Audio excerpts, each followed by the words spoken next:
Selamat siang semuanya anak-anak kelas 12 bangunan. Pada siang hari ini kita membahas materi berikutnya mengenai masalah konstruksi di dalam bangunan gedung atau perencanaan bisnis konstruksi bangunan gedung yang kemarin kita lanjutkan pada siang hari ini. Di mana kita pada siang hari ini kita membahas mengenai masalah proyek konstruksi. Proyek konstruksi kita berbicara di dalamnya tentunya menyinggung masalah atau menyangkut masalah kekuatan di dalam suatu konstruksi atau kekuatan di dalam suatu bangunan apapun yang kita kerjakan sebagai seorang proyek.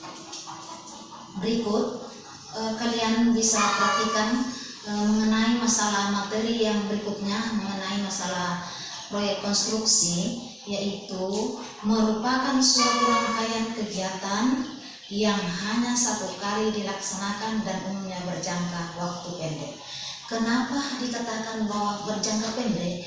Di mana dalam suatu pekerjaan proyek, apabila kita mengerjakan pekerjaan tersebut lantas pada saat waktu yang ditentukan sedemikian pada waktu yang pendek, berarti tidak bisa berlanjut lagi. Oke, lanjut. Berikut, dalam pekerjaan jangka pendek ini tentunya juga mempunyai banyak variasi di dalamnya, yaitu variasi untuk mengerjakan tugas. Variasi di dalam mengerjakan tugas masing-masing dalam kelompok satu tim tentunya sudah diatur dalam perencanaan tersebut, sehingga dalam waktu yang ditentukan secara pendek itu tidak bisa diperpanjang lagi. Ya, berikut, dalam rangkaian kegiatan tersebut terdapat suatu proses yang mengolah sumber daya proyek, yaitu menyangkut masalah material menjadi fisik bangunan. Ya, di dalam pekerjaan suatu bangunan, pekerjaan baik proyek apapun tentunya menyangkut mengenai masalah materialnya. Kenapa? Karena material itu sangat erat berkaitan dengan pekerjaan tersebut. Apakah materialnya bagus atau apakah materialnya tidak bagus? Kenapa? Karena itu adalah penunjangnya. Faktor yang utama di dalam suatu pekerjaan yaitu masalah material dengan peralatan. Ya, berikut. Mengenai masalah material tersebut tentunya merupakan suatu bukti fisik di dalam bangunan. Salah satu contoh, perhatikan, salah satu contoh bukti fisik material dalam suatu bangunan tentunya dipahami di mana pada saat pemeriksaan pekerjaan tersebut. Pada saat pemeriksaan dari tim verifikasi, yaitu memeriksa bangunan. Apakah misalkan salah satu contoh bangunan yang sudah lama yaitu ditempel material yang baru, tentunya ketahuan. Apalagi kita sebagai seorang teknik tentunya mengetahui bahwa ini yang baru dan ini yang tidak. Ini hanya sambungan yang baru dengan sambungan yang lama. Kita sudah paham semua. Sehingga dikatakan bahwa material itu memang bagian daripada sumber daya proyek di dalam pekerjaan kita. Berikut kita lanjut. Karakteristik proyek konstruksi dapat dipandang dalam 3 dimensi, yaitu unik, melibatkan jumlah sumber daya, dan membutuhkan organisasi. Ya, dalam suatu organisasi apapun tentunya harus menggunakan salah satu sejumlah sumber daya yang membutuhkan suatu organisasi. Untuk apa? Tentunya untuk bekerja sama satu dengan yang lain. Bekerja sama antara satu dengan yang lain. Salah satu contoh dalam kelas 12 bangunan atau di dalam satu organisasi kelas 12 bangunan tentunya ada organisasinya. Organisasinya itu untuk apa? Tentunya organisasinya adalah untuk bekerja sama, menyelesaikan pekerjaan yang sudah direncanakan terlebih dahulu. Bagaimana caranya supaya bisa sukses, bisa berhasil di dalam pekerjaan tersebut, dan bisa mencapai suatu tujuan yang kita harapkan di dalam salah satu organisasi proyek tersebut. Oke, lanjut. Dalam melaksanakan proses penyelesaiannya, suatu proyek harus sesuai dengan spesifikasi yang ditetapkan sesuai dengan time atau waktu. Jadi dalam pelaksanaan proses penyelesaian proyek tentunya kita harus mengingat yaitu masalah time, itu waktu.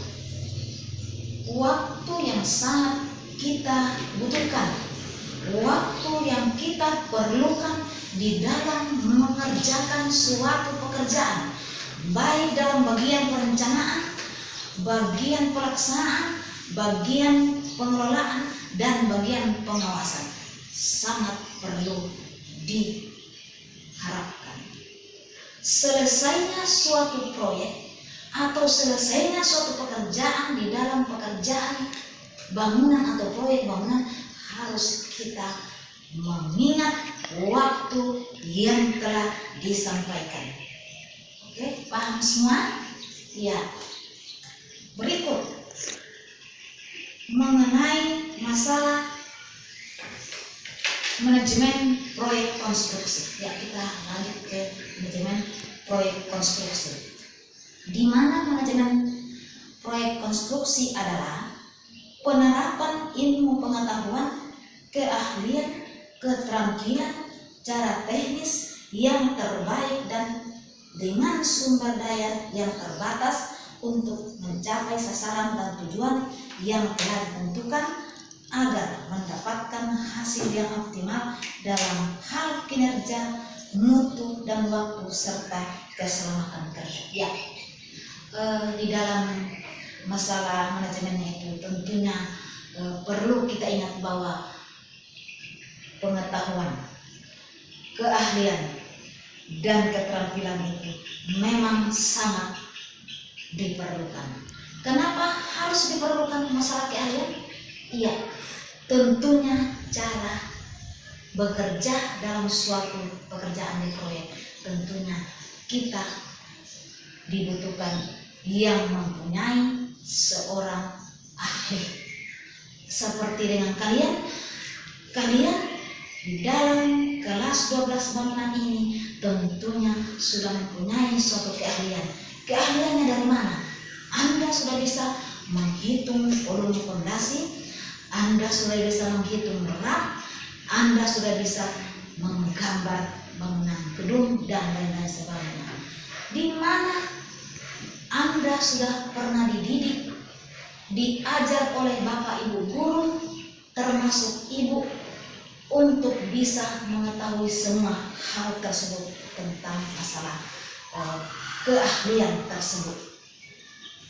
Kemudian, untuk apa kira-kira keahlian ini? Tentunya kalian pahami, yaitu untuk tercapainya suatu perencanaan yang kita sudah sepakati di dalam satu tim organisasi proyek tersebut.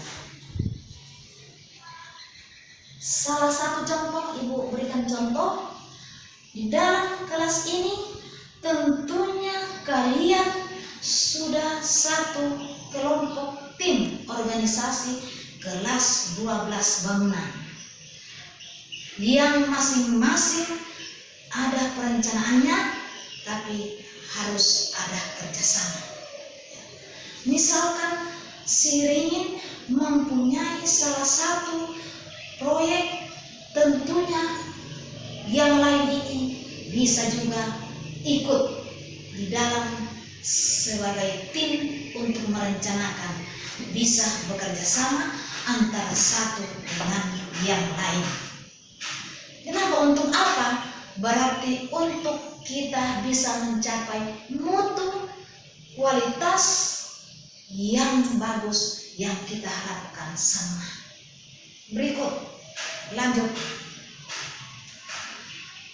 Mengenai masalah, kita berbicara masalah proyek, kita berbicara masalah keahlian tadi, masalah keterampilan, masalah cara teknis yang terbaik, sumber daya yang terbatas, yang terbaik juga untuk mencapai suatu tujuan. Berarti kita harus mendapatkan hasil optimal dengan berikutnya, yaitu menyinggung tadi masalah keahlian dan keterampilan, di mana keterampilan dan keahlian sangat berpengaruh di dalam pekerjaan, perencanaan, konstruksi, bisnis, dan properti. Kemudian menyinggung juga masalah kinerja. Kinerja memang sangat terpengaruh juga. Tentunya dalam satu tim, kelompok, organisasi, proyek tentunya sangat berpengaruh, yaitu masalah kinerja.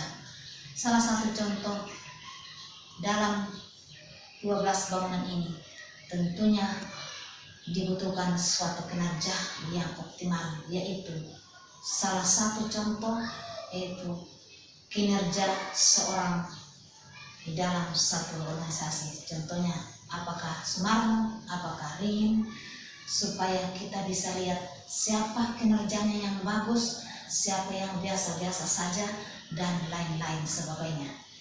Berikut, dan kita mengingat waktu dan keselamatan kerja. Sangat penting masalah waktu kita perhitungkan, di mana dalam waktu yang kita perhitungkan tentunya sangat diharapkan, yaitu selesainya suatu pekerjaan yang kita harus kerjakan, berhasilnya pekerjaan pada waktu yang tepat kita bisa selesaikan. Berikut masalah keselamatan kerja, tentunya kalian pernah ingat, Ibu pernah berikan materi keselamatan. Kenapa sangat penting mengenai masalah keselamatan kerja?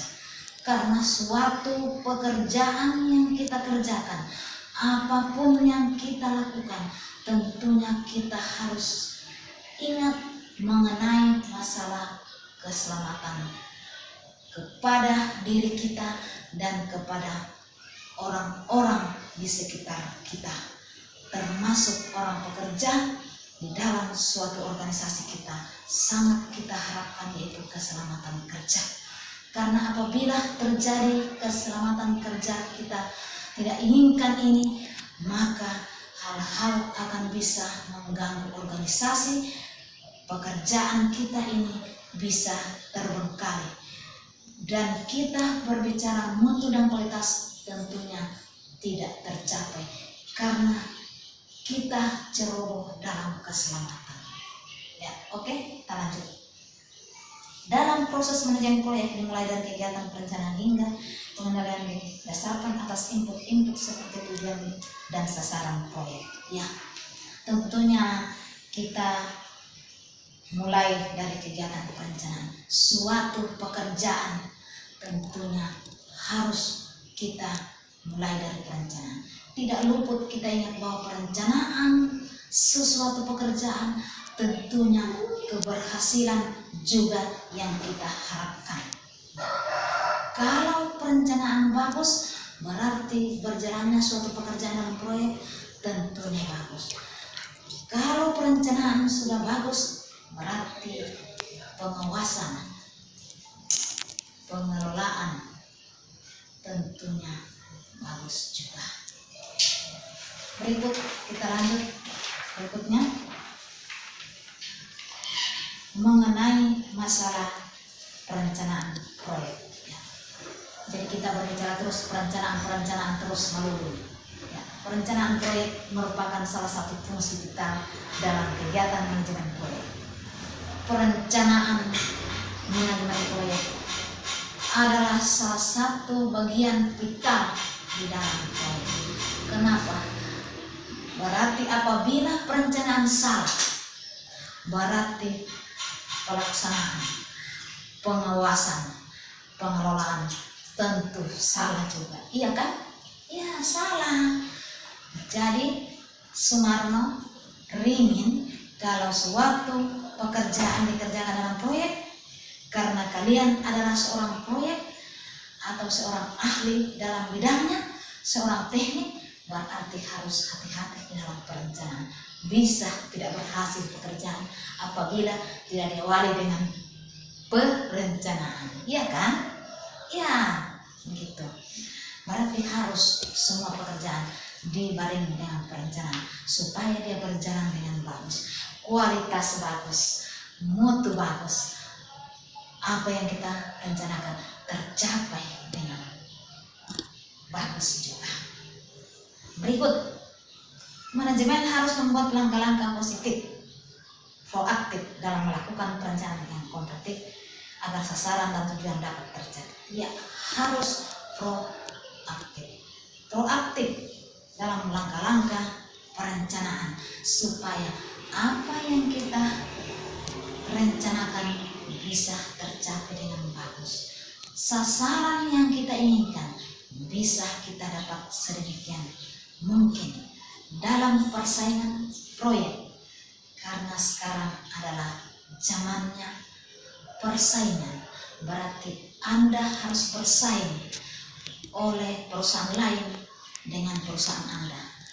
Anda harus bersaing karena Anda adalah orang teknik, orang mempunyai keahlian, orang mempunyai keterampilan, bisa berhasil, bisa sukses.